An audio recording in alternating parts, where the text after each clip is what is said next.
Hola, ¿cómo están? Muy buenos días. Me da muchísimo gusto saludarlos ya de regreso, luego de pues esta semanita que me tomé y que no tienen una idea cuánto disfruté. Quiero agradecerle a todo mi equipo que se quedó al frente de este espacio y lo hicieron espléndidamente. Muchísimas gracias, de verdad. Y me encanta poder saludar a mi regreso. Fíjense qué linda manera de regresar. Está aquí la doctora Dian Pérez con un tema importantísimo, como siempre. ¿Cómo estás, doctora? Qué linda, Paola. Muy buenos días. Pues sí, vamos a hablar de la enfermedad pulmonar obstructiva crónica. En México, 11 millones de personas fuman, lo que equivale al 15.9% de la población.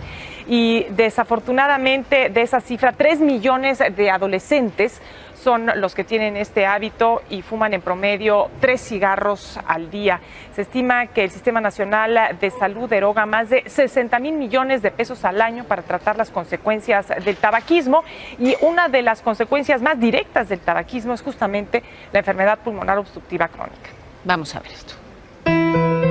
Todo comenzó con una intensa fatiga. Después, le dio un acceso incontrolable de tos, por lo que su médico le prescribió un tratamiento.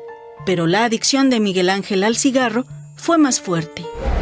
A pesar de esto, yo seguí fumando. Hasta que estuvo hospitalizado 15 días con el peor de los diagnósticos: enfermedad pulmonar obstructiva crónica, EPOC. Una enfermedad asociada al tabaquismo primordialmente. Empecé a fumar más o menos de los 14 años. Hace años una cajetilla me duraba 2 días. Ya los últimos 2 años, más o menos, me fumaba yo una cajetilla al día. De ahí hasta hace unos 6, 7 meses más o menos. Según yo opté por dejarlo, pero seguí fumando en menor cantidad.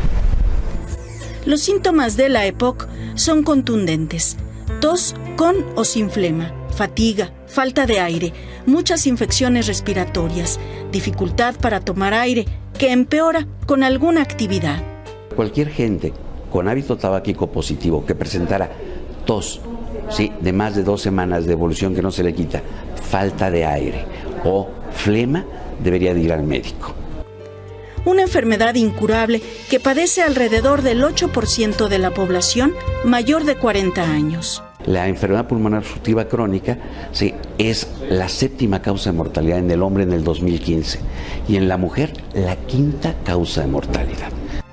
Frente al diagnóstico de EPOC, Miguel Ángel se demostró a sí mismo que podía dejar de fumar, así, de golpe. No me siento ni con ganas ni con ánimos de volver a agarrar un cigarro, ni siento la necesidad de un cigarro. Todo parece indicar que ya aprendió la lección. Y es que su adicción al cigarro era tan fuerte como la de su padre, quien falleció de enfisema pulmonar. Al aire con Paola, Karina Cuevas. ¿Y quién nos acompaña, doctora? Bueno, pues hoy en el estudio tenemos al doctor Andrés Palomar, quien es cardioneumólogo y es presidente de la Asociación Latinoamericana de Tórax. Doctor, muchas gracias por estar con nosotros. Al contrario, gracias por la invitación, Diana. Paola, muchísimas gracias por el honor de estar aquí con ustedes. Pues es que conoce profundamente el tema y lo conversábamos fuera del aire, Dian. Quienes fuman, les choca que les estemos recordando cuán dañino es el tabaco, pero hay que insistir porque es muy importante, doctor. Claro, el paciente que fuma pasa por diferentes etapas. Al inicio tiene un rechazo completo a escuchar qué causa el cigarrillo y después se acerca a pedir ayuda, a pedir información, y los pacientes dejan de fumar, con dificultad algunos, pero dejan de fumar, que es la causa principal de la EPOC, junto con la exposición a humo de leña, gentes que cocinan en su casa y que se contaminan con el humo. Son las 2 causas principales como causantes de la EPOC. ¿Cuáles son las manifestaciones clínicas? Porque literalmente las personas se asfixian. Claro, son varias, pero las más importantes son falta de aire, que es progresiva, inicialmente en esfuerzo, en ejercicio y después en reposo, y la presencia de tos, flema y en ocasiones silbidos al respirar. El paciente siente que el pecho está apretado, que cada vez le cuesta más trabajo respirar, y si un paciente que fuma y tiene estos síntomas, tiene que acudir al médico para que le realice una espirometría, que es una prueba de valorar la capacidad pulmonar y los flujos que genera el pulmón de aire, y con eso se diagnostica la enfermedad pulmonar obstructiva crónica. Hemos visto muchas veces, están incluso las advertencias en las cajetillas. Fumar mata, pero esto es importante, mata despacito y en ese, digamos, proceso, lo que te falta es aire, es una tortura. Así es. El paciente que desarrolla una enfermedad significativa tiene sus últimos años de vida miserables realmente. Pacientes que no pueden salir a la calle, no pueden vestirse por sí misma y requieren pues una cantidad de medicamentos, oxígeno, y esto es muy costoso, tanto para los sectores de salud como para su propio bolsillo, por lo que pierden vida y calidad de vida y años laborales por su misma enfermedad. ¿Y se puede revertir? ¿Dejando de fumar hay algún proceso de regresión de la enfermedad o se puede frenar el desarrollo de la misma? El problema es que el pulmón también envejece. Si dejan de fumar, se detiene el proceso rápido de deterioro, pero continúa el envejecimiento del pulmón y esto hace que pacientes que dejaron de fumar a los 50 años, a los 60 o 65 los alcanza la enfermedad por el envejecimiento y es cuando empiezan a tener síntomas tardíos, pero a fin de cuentas terminan con la misma enfermedad en ocasiones muy avanzada. Doctor, yo sé que esto no necesariamente le toca, pero a ver, hay muchas maneras de dejar de fumar. Por supuesto. Están estas opciones. Por supuesto. ¿Usted ha visto los ejemplos de quién lo logra? Claro, desde el médico general que le dice al paciente que le está haciendo daño el cigarro, que deje de fumar, tiene un éxito cuando menos del 5%, con únicamente mencionarle que no fume.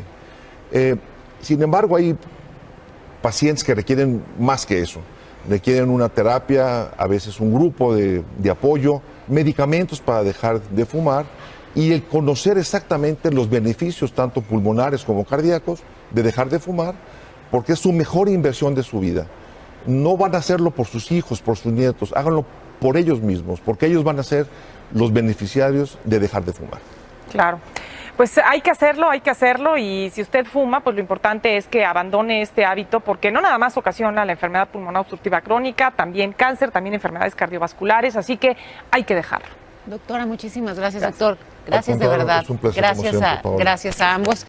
Buenas tardes. En el programa de hoy vamos a hablar sobre monedas y relación RICOM y RICOF. Vamos directamente a los gráficos en nuestra plataforma FinGraph, empezando con el gráfico semanal del par euro-dólar. Como podemos ver, el par pasó por una buena corrección hacia arriba desde el principio del año y creemos que ahora alcanzó nuestras metas.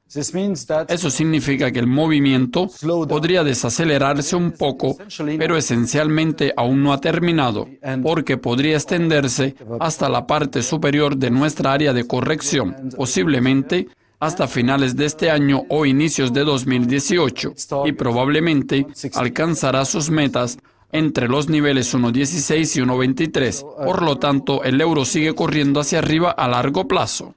En el gráfico diario estamos en una tendencia al alza impulsiva, casi alcanzando nuestras metas. Aquí aún tenemos más tiempo para alcanzar las metas que podrían extenderse hasta 1,21 en los próximos meses.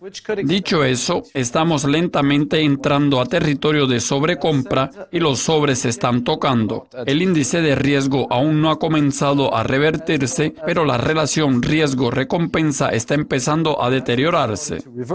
En el gráfico intradiario tuvimos un buen aumento durante julio y alcanzamos nuestras metas impulsivas. El índice de riesgo está cerca del territorio de sobrecompra y entra en una especie de consolidación lateral. Las metas para esa consolidación quedarían en torno al nivel 1,1650, pero si caemos por debajo de ese nivel, podremos considerar el movimiento una corrección más agresiva. Sin embargo, en este momento, el euro se está consolidando. Resumiendo los tres panoramas, todavía estamos en una corrección hacia arriba en el gráfico semanal, posiblemente hasta el final del año, en dirección hacia el nivel 1,23. En el diario, la relación riesgo-recompensa se deterioró, pero todavía hay potencial posiblemente hasta el nivel 1,21 en los próximos meses. Dicho eso, las condiciones están están un poco sobrecompradas. Entonces podríamos ver una corrección intermedia que podría estar empezando a materializarse en el gráfico intradiario, pero todavía no tenemos pruebas suficientes para eso. En este momento estamos considerando el movimiento como una tendencia a la baja agotada, ya que alcanzó sus metas. Es interesante analizar el euro porque la moneda única es el principal factor para lo que está sucediendo en los mercados de valores. En primer lugar, vamos a echar un vistazo al rendimiento del S&P 500 que está en una tendencia alcista en los 3 gráficos. Sin embargo, en el gráfico semanal podemos ver que nuestras metas están bastante extendidas. Las metas impulsivas ya se alcanzaron, los sobres se están tocando y el índice de riesgo está en territorio de sobrecompra. En el gráfico diario, el índice de riesgo también está en territorio de sobrecompra y nuestras 2 metas están muy extendidas. Por lo tanto, no hay mucho potencial para los próximos meses. En el gráfico intradiario, las metas ya se alcanzaron prácticamente y el índice de riesgo está en territorio de sobrecompra. Por lo tanto, tal vez estemos en una consolidación y aún subiremos un poco más, pero no hay mucho potencial para los próximos meses. También es interesante notar que desde mayo el S&P 500 tuvo un movimiento continuo al alza y como veremos en nuestro próximo gráfico, ese no fue el caso del Eurostoxx. El Eurostoxx sigue siendo positivo en el gráfico semanal. El índice de riesgo está en medio de la franja y las metas todavía están bastante agresivas.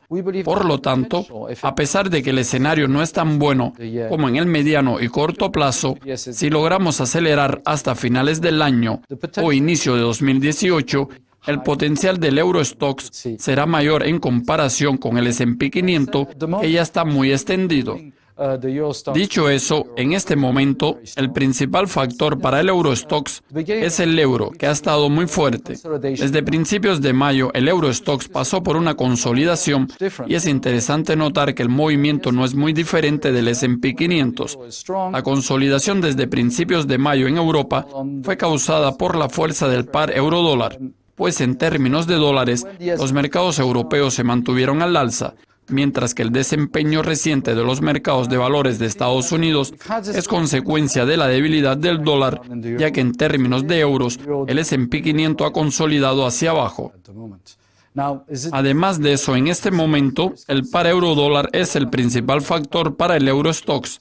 Pero eso significa que estamos en una situación de risk-on y risk-off. Necesitamos analizar otro parámetro para entender eso. El S&P 500 todavía está en movimiento al alza con la fuerza del euro y la debilidad del dólar. Y el Eurostoxx se está consolidando hacia abajo con la fuerza del euro y como consecuencia los mercados europeos son más débiles. Un barómetro típico para el fenómeno risk-on y risk-off es el par dólar-yen.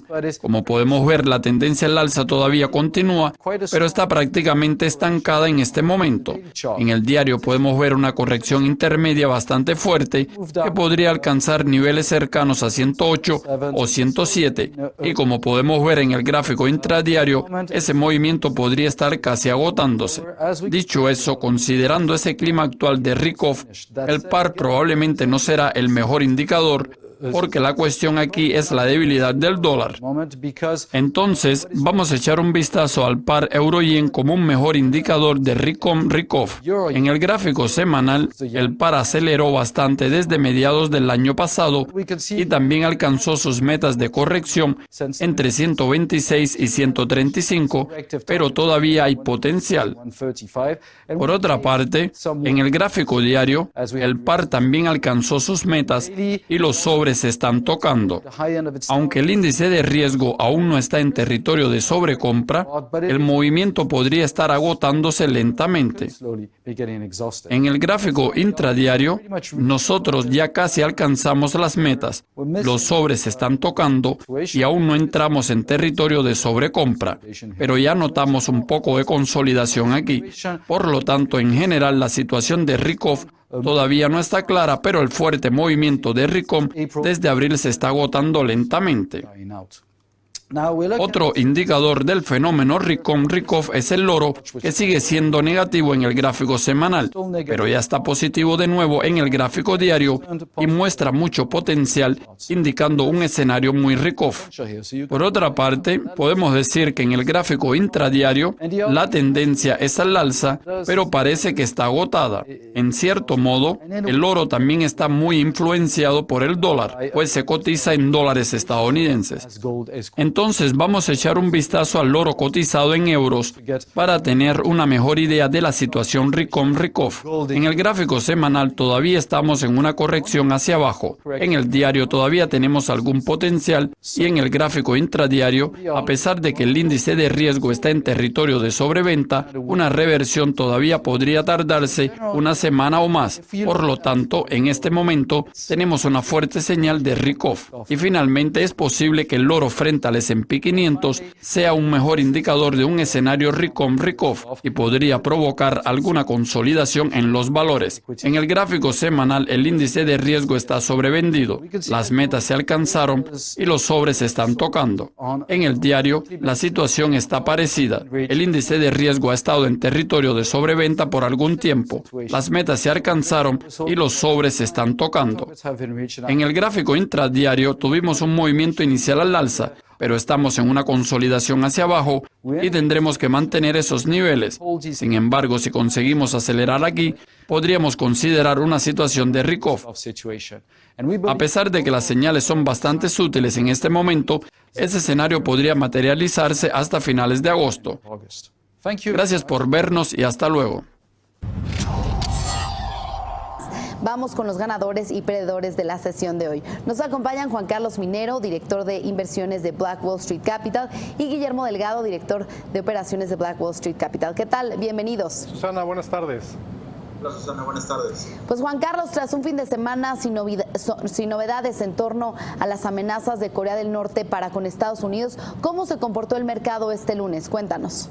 Mira, Susana, la semana pasada aquellos que laboran codo a codo en nuestra institución fueron claros tras expresar que este sería un momento decisivo en torno a observar qué tanto Trump era impulsado sobre sus acciones, y hasta el momento lo que el mercado premia es que, al igual que otros temas, Trump ha resultado menos explosivo de lo que inicialmente se esperaba. Y que si bien no solo quedamos en comentarios, de alguna forma existe una movilización de tropas que es un acto prácticamente protocolario para Estados Unidos.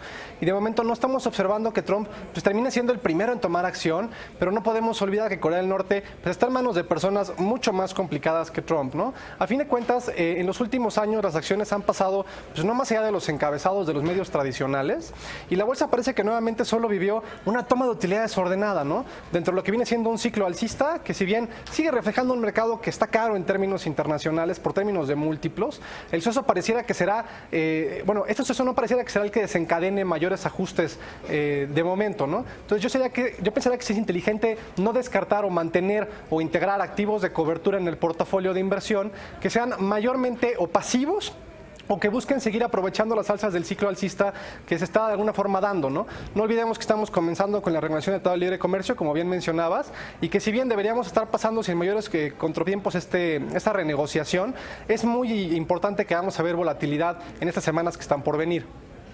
Guillermo, ¿tú consideras que el riesgo de un levantamiento armado entre las dos naciones pudiera haber desaparecido ya?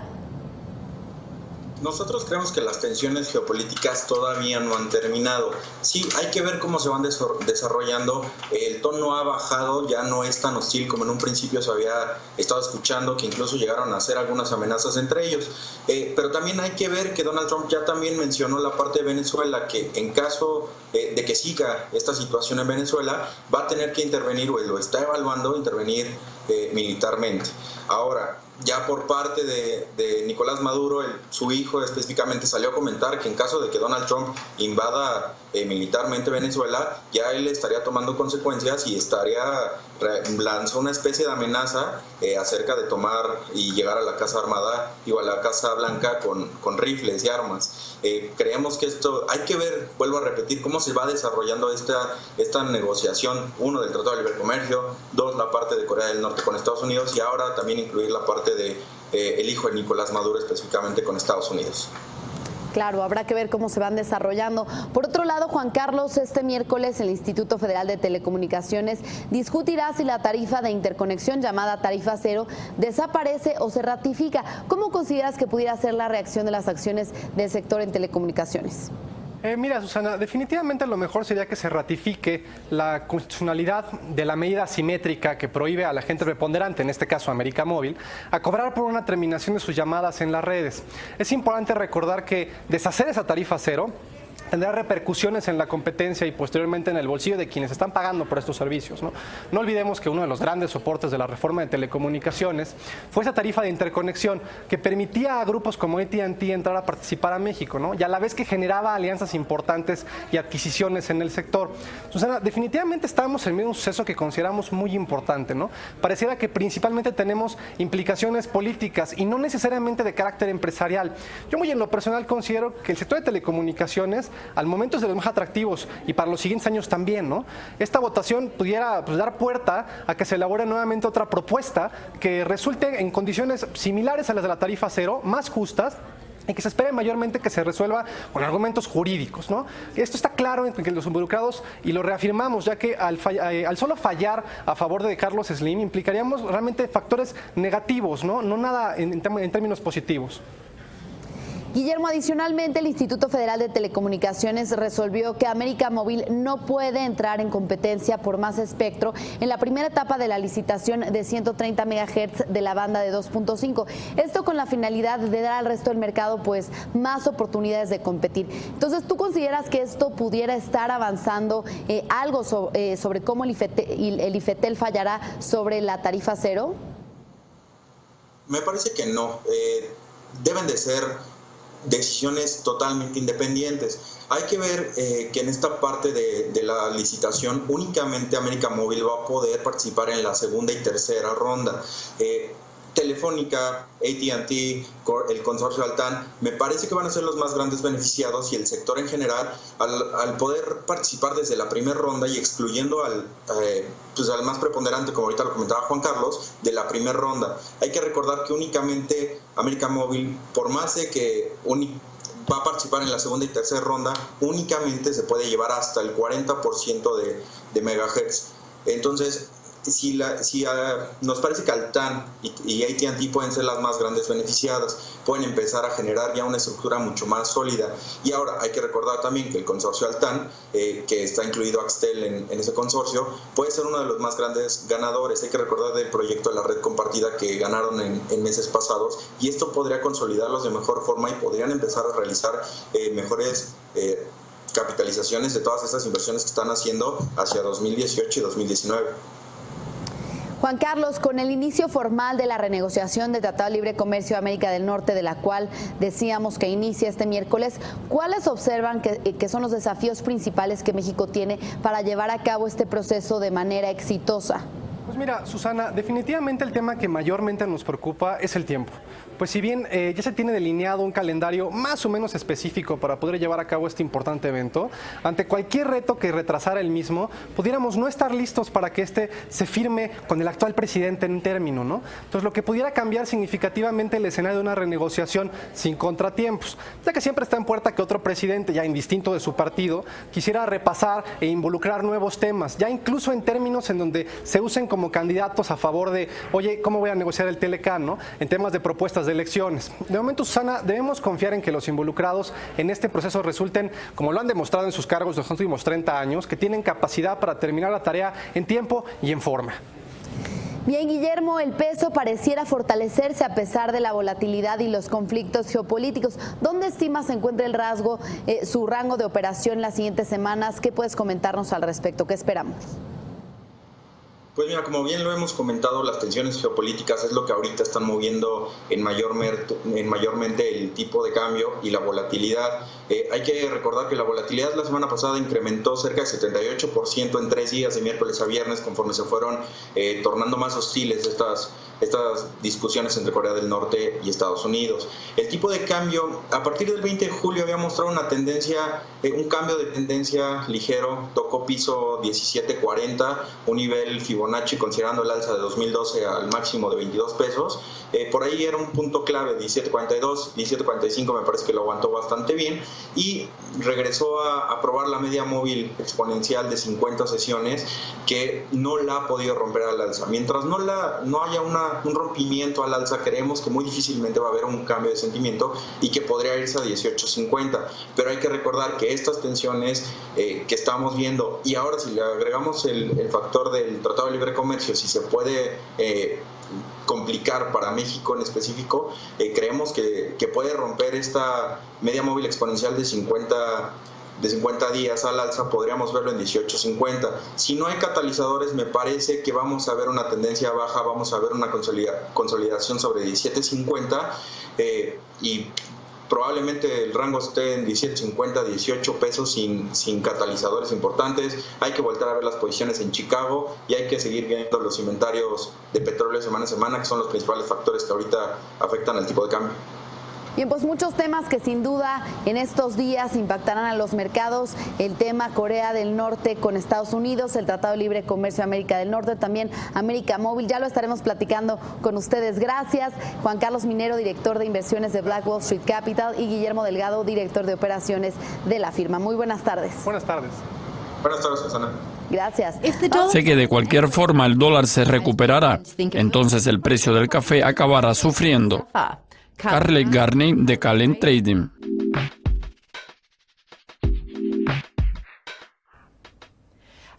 A principios de agosto, los futuros del café arábica sufrieron a un pico de 3 meses. ¿Cree que los futuros continuarán aumentando a corto plazo? Creo que el camino de la resistencia en los futuros del café arábica que se negocian en la bolsa permanecerá más alto. Sin embargo, creo que la ventaja será relativamente limitada y en base de los últimos compromisos del informe de los traders emitidos por la CFTC a la Comisión de Comercio de Futuros, podemos observar una posición significativamente bajista. Lamentablemente para ellos parece que los precios van a expulsarlo de sus negocios bajistas. En otras palabras, eso va a obligar a esos poseedores de futuros cortos a comprar de vuelta sus posiciones. Teóricamente, eso debería causar presión sobre los precios a corto plazo, junto con la preocupación por la calidad de la oferta actual, y creemos que los mercados probablemente seguirán subiendo al área de 1.50, pero dudamos que los precios suban por encima del nivel indicado. Debido al fenómeno climático del Niño, parece que la sequía de 2 años que amenazaba la producción de café en Brasil terminó. Sin embargo, los especialistas sugieren que el país aún no ha superado todas las dificultades. ¿Cree que eso continuará influenciando en los futuros del café? En mi opinión, la mayoría de las preocupaciones sobre el fenómeno climático del Niño ya se incluyeron en los precios de los mercados de café. Creo que las preocupaciones residenciales van a causar un aumento en el café a corto plazo, pero creo que 1,55 será la cima para los futuros de café. El director de entrenamiento en Estados Unidos, Rodrigo Costel, dijo que el mercado de café siguió por datos del índice de commodities y no por los fundamentos del mercado de café. ¿Qué piensa de esa declaración?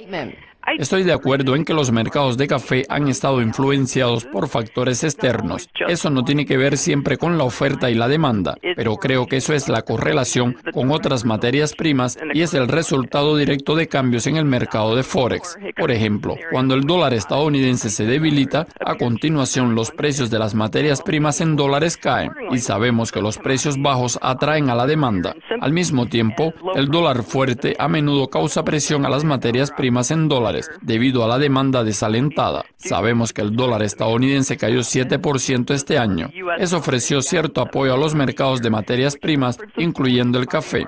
Aunque la correlación entre el café y el dólar es significativamente negativa en los últimos 180 días de negociación, los dos mercados se establecieron en dirección opuesta, aproximadamente el 66% del tiempo. Con eso dicho, el mercado de futuros de café llegó al fondo a finales de junio y precisamente en este momento, los vendedores agresivos aparecieron en los futuros del índice del dólar. Entonces, con eso en mente, sé que de cualquier forma el dólar se recuperará, que es muy probable que suceda. Entonces el precio del café terminará sufriendo. Carly, muchas gracias por su visita y previsión para el café. Sigan conectados para más entrevistas y análisis de mercado. Adiós.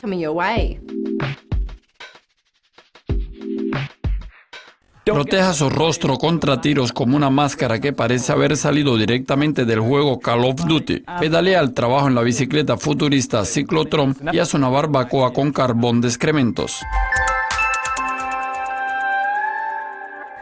El primer producto de mi lista se parece a un casco híbrido entre el hombre de hierro y el gladiador. La máscara de David Ronin está a prueba de balas y tiene un diseño super cool que hará que sus enemigos literalmente tiemblen de miedo. La máscara es capaz de parar una bala 44 Magnum Slum y está reforzada con poderosos imanes. Las lentes pueden ser personalizadas y un sistema de desembalaje garantiza que su mira está siempre clara. Hay rumores de que la tropa de élite de la Fuerza Aérea Británica pretende probar el kit futurista, pero todavía no hay nada confirmado. La máscara ya está disponible para los compradores privados, entonces, ¿por qué no usarla para jugar? Hacer una barbacoa usando heces fecales. No, todavía no estoy loco. Una empresa de saneamiento de Kenia encontró una manera de transformar los excrementos humanos en carbón para cocinar. La población local está recibiendo muy bien esa nueva fuente de energía, alegando que funciona y dura más que los métodos tradicionales. El carbón no tiene mal olor y es seguro usando un proceso llamado carbonización. El beneficio real del carbón de heces fecales no es solo el precio, pues la inversión también ayudará en la limpieza de las calles. La empresa quiere expandir su empresa a todo el país y al mundo. Y para los fanáticos de la película Tron sin licencia, se lanzó una bicicleta futurista claramente inspirada en la motocicleta Tron. Bautizada de Ciclotron, la bicicleta posee ruedas iluminadas y sin aros. Los neumáticos son de polímero sólido y no necesitan aire. Además, puede acoplar cestas en las ruedas para cargar sus compras. La batería incluida es capaz de garantizar hasta 8 horas de iluminación y los sensores envían datos en tiempo real a una aplicación dedicada para smartphone para que siga el uso de la carga de la batería. El proyecto fue lanzado en Kickstarter para quien esté interesado en invertir. Eso es todo por hoy, pero no dejen de compartir sus comentarios sobre esos productos con nosotros. Hasta luego.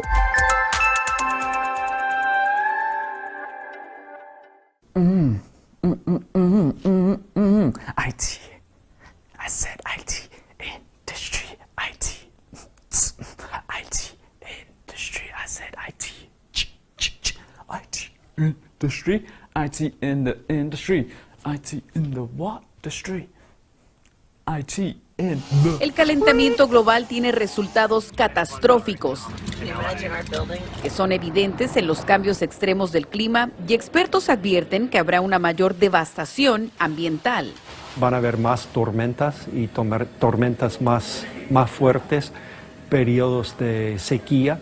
Va a ser otro país, va a ser otro planeta de lo que nosotros actualmente conocemos. De acuerdo con el Consejo para la Defensa de Recursos Naturales, las temperaturas en Estados Unidos podrían incrementarse en 10 grados Fahrenheit para el próximo siglo. Estar quemando el combustible es una de las número 1 causas del cambio climático. Nuestro uso del petróleo, usar los vehículos, somos cada día consumiendo y consumiendo más, que estamos causando que estos gases suban a niveles donde el planeta no los puede tolerar. En el 2015, la sequía en California fue catalogada como la peor desde hace 1200 años, agitando las condiciones para los incendios.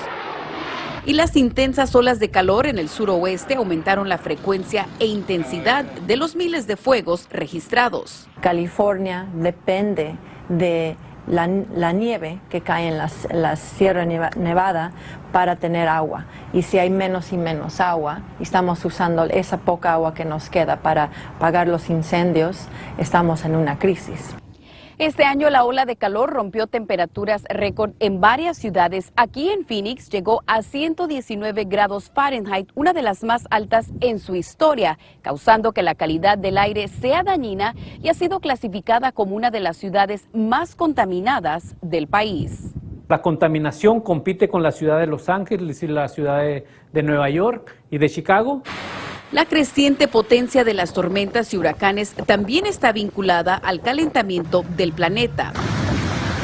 En Payson, Arizona, las fuertes lluvias causaron una inimaginable tragedia. Un deslave cobró la vida de 10 familiares mientras celebraban un cumpleaños en un día de campo. No saben lo que es perder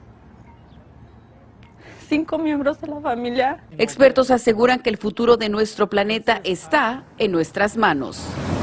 En Phoenix, Arizona, Dulce Castellanos, Univisión.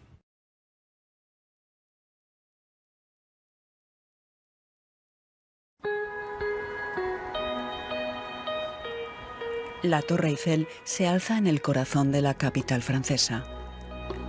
Con 324 metros de altura, la llamada Dama de Hierro ofrece admirables vistas al río Siena y a toda la ciudad. De camino al punto más alto hay 3 plataformas. A quien le guste el deporte puede tomar las escaleras hasta el segundo nivel. Hasta la cima habría que subir 1.665 escalones. Pero también se puede subir cómodamente en ascensor. Allí los espera Karine Chaibi, que trabaja en la Torre Eiffel desde hace 15 años. Opera el ascensor e informa a los visitantes en una infinita variedad de idiomas. Adiós todos, por favor. Güle güle. İyi akşamlar. Para él no existe un lugar de trabajo más hermoso. Con estas vistas uno olvida la vida diaria. Se ve la ciudad desde un punto de vista arquitectónico muy interesante y además uno se siente como si estuviera de vacaciones.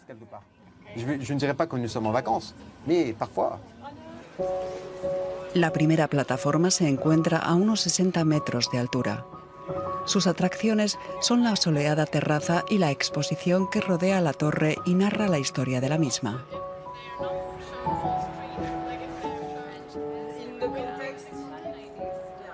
Esta construcción fue un tema de controversia para muchos.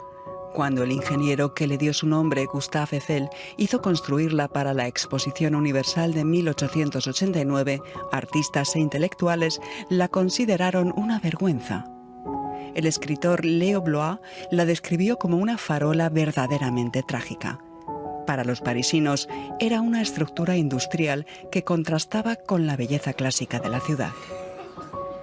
En principio, la torre iba a ser demolida a los 20 años. El arquitecto Bertrand Lemoine explica por qué se mantuvo. A Gustave Eiffel se le ocurrió que la altura de la torre podía servir para una antena de radio. Al ejército francés le interesó y comenzó a hacer experimentos y emitir señales. Esto dio una importancia estratégica a la torre y por eso la mantuvieron.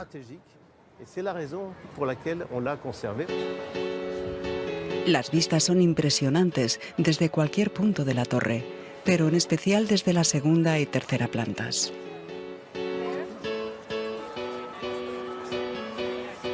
Desde aquí se pueden avistar muchas otras atracciones turísticas, como el Museo Louvre o el Palacio de los Inválidos. El paisaje cambia constantemente, nunca es igual. Es increíble ver la Torre Eiffel con el cielo de fondo y los elementos, el viento, la lluvia, el sol. Uno no está en París, sino sobre París, entre el cielo y la tierra. Esto la convierte en uno de los monumentos más visitados del mundo, por el que hay que pagar una entrada de hasta 17 euros. Cada día lo visitan entre 20 y 30.000 personas. Es algo increíble, la verdad es una experiencia magnífica. Yo soy de México, la verdad me estoy impactado de la Torre Eiffel. Está hermosa, está bonita. Conociendo la historia y sabiendo que es más moderna que todo el resto, es interesante ver cómo se integra en ese paisaje de edificios antiguos.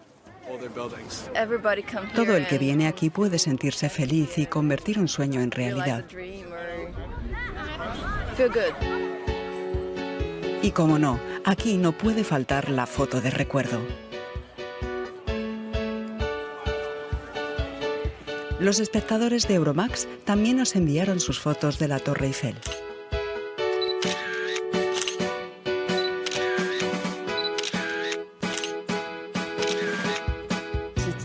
La torre es tan famosa que la gente viene solo para hacerse una foto delante de ella, para decir, yo estuve aquí, estuve en la Torre Eiffel.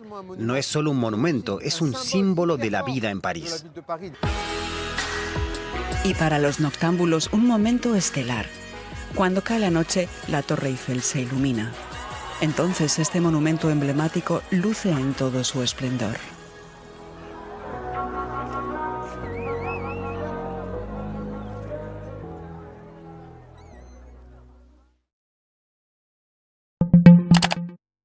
Las ventas al por menor en China subieron el 10,4% en julio con respecto al mismo mes de 2016, mientras que la producción industrial creció el 6,4% según datos publicados este lunes por la Oficina Nacional de Estadísticas. El valor agregado de la producción industrial de China, un importante indicador económico, creció muy por debajo del crecimiento interanual de junio, que entonces se situó en el 7,6%, mientras que el crecimiento mensual fue del 0,41%. La producción industrial de las empresas estatales, las empresas de participación y las empresas de capital extranjero aumentó el 6,7% el mes pasado con respecto al mismo mes de un año antes. En el acumulado anual, durante los primeros 7 meses, la producción industrial creció un 6,8%, un descenso de una décima con respecto a la primera mitad del año, cuando este indicador creció el 6,9%. También se publicaron este lunes los datos de la inversión en activos fijos, que en los primeros 7 meses del año subió el 8,3% interanual frente al 8,6% del primer semestre. Y también las inversiones del sector inmobiliario, que aumentaron el 7,9% interanual de enero a julio frente al 8,5% registrado los primeros 6 meses de este año, lo que da muestra del enfriamiento paulatino de este sector tras numerosas políticas gubernamentales para contener los precios. Según apuntó la consultora Capital Economics, estos datos sobre la actividad económica de julio están muy por debajo de las expectativas y muestran que tanto la demanda externa como la interna parecen haberse ablandado al inicio del tercer trimestre. Los ciudadanos de la Unión Europea gastaron 320 euros de media al día, incluyendo la pernoctación, en sus vacaciones durante 2015. Según los datos publicados hoy por Eurostat, la Oficina de Estadística Comunitaria. Los españoles gastaron algo menos, unos 221 euros de media al día, una cifra que se encuentra por debajo de la media comunitaria, aunque el dato de España se encuentra por encima de 8 Estados miembros. Las cifras de España en cuanto a gasto medio diario en vacaciones muestran un aumento de casi 34 euros en 2015 con respecto al año anterior, cuando el dato fue de 187 euros. Los países de la Unión Europea que más gastan de media al día en sus viajes son Luxemburgo con 740 euros, Austria con 610 euros, Malta con 590 o Bélgica con 564 euros. En el lado opuesto se encuentran Letonia y Rumanía, ambos países con un gasto medio de 116 euros, seguidos de la República Checa con 125, Hungría con 129 euros, Portugal con 156 y Bulgaria con 160 euros. Los precios del petróleo van a apoyar el dólar canadiense a corto plazo, pero el Brexit será el principal factor para el par libra-dólar canadiense a largo plazo. Greg Anderson, BMO.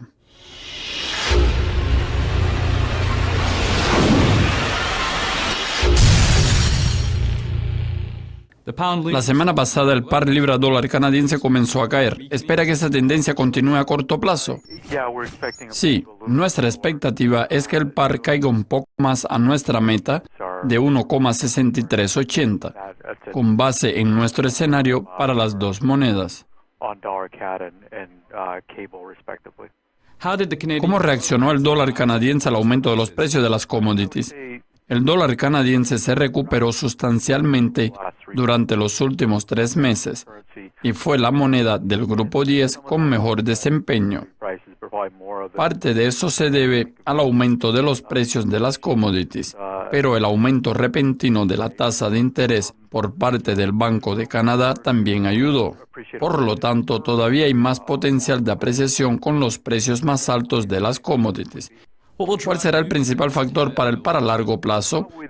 Bueno, el Brexit y sus negociaciones probablemente serán el principal factor a largo plazo. El dólar canadiense ahora está cerca de su promedio a largo plazo, así como a niveles asociados a la paridad o al equilibrio. Y tal vez se mueva otro 10% en cualquier dirección desde el nivel actual. Sin embargo, La libra esterlina está 20% por debajo de su promedio a largo plazo y lejos de un equilibrio. Si las negociaciones del Brexit tienen éxito, entonces mi expectativa es que el par libra-dólar canadiense suba durante los próximos 1 o 2 años. De lo contrario, tal vez el par permanezca en los niveles actuales. Nuestra previsión del par para un año es de 1,66, con base en la libra esterlina a 1,35 y en el dólar canadiense a 1,23. De aquí a 2 años, nuestra expectativa es que el par sobrepase sustancialmente el nivel 1,66. Greg, gracias por haber hablado con nosotros. Eso es todo por hoy, pero sigan conectados para más actualizaciones.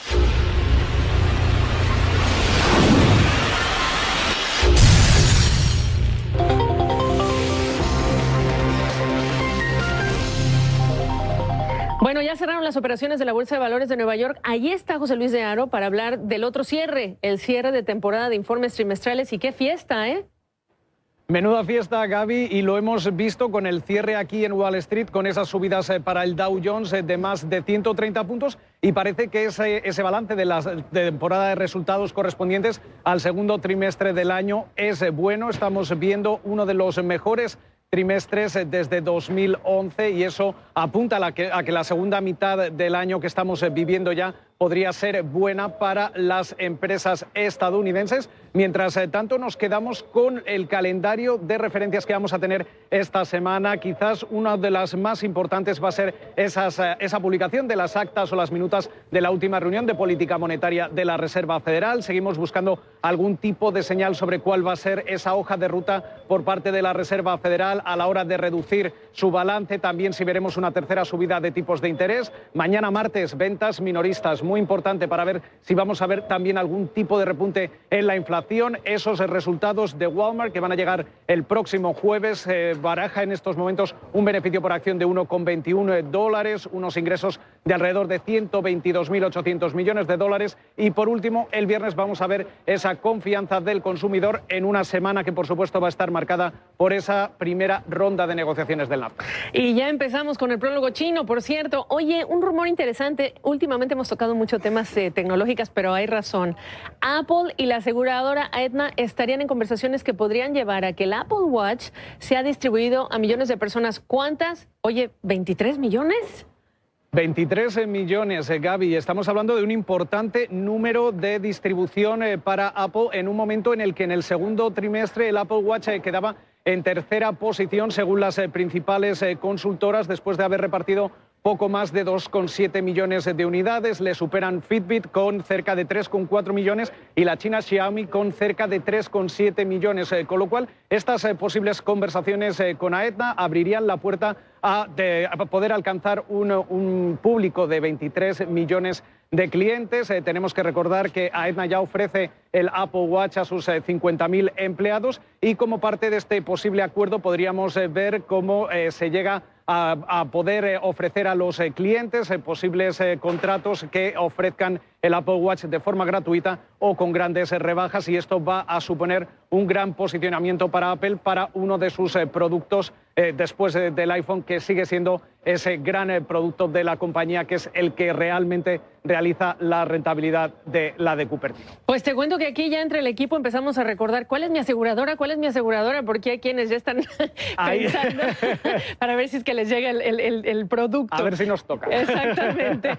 Bueno, otra cosa interesante no es nada más este capítulo de Apple, sino el capítulo que está viviendo Disney, que justo cuando está anunciando que va a ofrecer sus contenidos por streaming, una de sus productoras más prolíficas se acaba de mudar a Netflix.